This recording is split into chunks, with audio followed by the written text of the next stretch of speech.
এবার আপনাদের সামনে রাখবো, গতকাল অভিষেক বন্দ্যোপাধ্যায় গেছিলেন সিইও দফতরে পাল্টা চাপের কৌশল হিসেবে শুভেন্দু অধিকারী। তিনি আজকে গেলেন এবং সিইওর কাছে নালিশ জানিয়ে এলেন। তার অভিযোগ, কেন্দ্রীয় বাহিনীর বিরুদ্ধে উস্কানি দিচ্ছেন মুখ্যমন্ত্রী।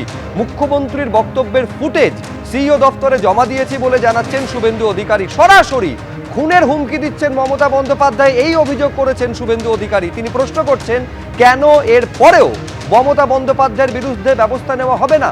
কি বলেছেন দেখুন।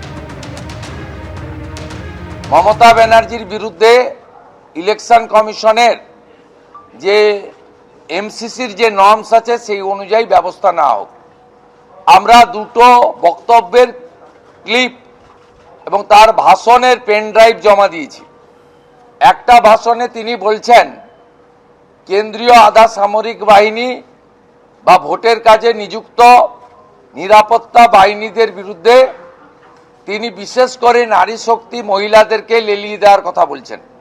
বলছেন, মা বোনেরা আপনারাই হাতা খুন্তি নিয়ে বেরিয়েছে, এদেরকে প্রতিরোধ করুন। তো সরাসরি হিংসাতে এবং নির্বাচনের কাজে নিযুক্ত হাজার হাজার নিরাপত্তা রক্ষীকে আক্রমণ করার মধ্য দিয়ে সমগ্র নির্বাচন ব্যবস্থার উপরে উনি আক্রমণ করেছেন।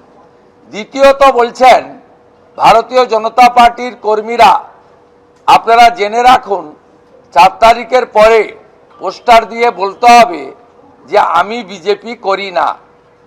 2021 সালে পোস্ট পোল ভায়োলেন্সের নেতৃত্ব দেওয়া মমতা বন্দ্যোপাধ্যায় তিনি আবার নতুন করে বিশ্বের সর্ববৃহৎ রাজনৈতিক দল যারা দেশ চালাচ্ছে, 21টা রাজ্য চালাচ্ছে, এই রাজ্যের প্রধান এবং একমাত্র বিরোধী দল, 2,33,00,000 মানুষের সমর্থন পাওয়া দল, তার কর্মী সমর্থকদেরকে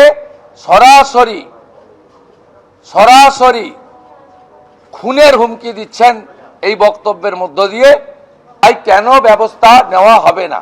রাহুল সিনহা থেকে অভিজিৎ গাঙ্গুলি সকলের বক্তব্যের মিসকোট করে তৃণমূল অভিযোগ করলে আপনারা কাউকে 3 দিন, কাউকে 2 দিন, কাউকে 1 দিন নির্বাচন প্রচারে ব্যান করে দেন।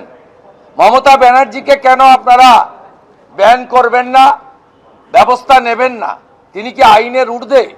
এই ভোটে হেরে যাওয়ার ভয়ে আশঙ্কিত বিজেপি প্রথমে চেষ্টা করেছে প্রশাসনকে পঙ্গু করতে। মুখ্য সচিব, স্বরাষ্ট্র সচিব, কমিশনার, ডিজি, এসপি, আইজি পদমর্যাদার সব অফিসারদের সরিয়েছে, থানার ওসিদের সরিয়েছে, সমস্ত বদল করে ওদের আসল উদ্দেশ্য ছিল বাংলার মুখ্যমন্ত্রী বদল। কিন্তু সেটা যখন পারেনি, কারণ বাংলার মানুষের মন তো বদল হয়নি, বাংলার মানুষের মন বলে দিয়েছে এই হৃদয় দপ্তর পাল্টাবে না, এই হৃদয়ে পার্মানেন্ট ঠিকানার নাম 30-এর বি হরিশ চ্যাটার্জি।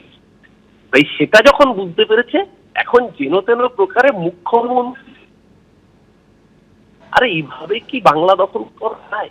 মুখ্যমন্ত্রী প্রচার আটকাতে হবে কেন? আর মুখ্যমন্ত্রী প্রচার করলেই তো প্রমাণ হবে যে বিজেপি কতটা বাংলাবিদ।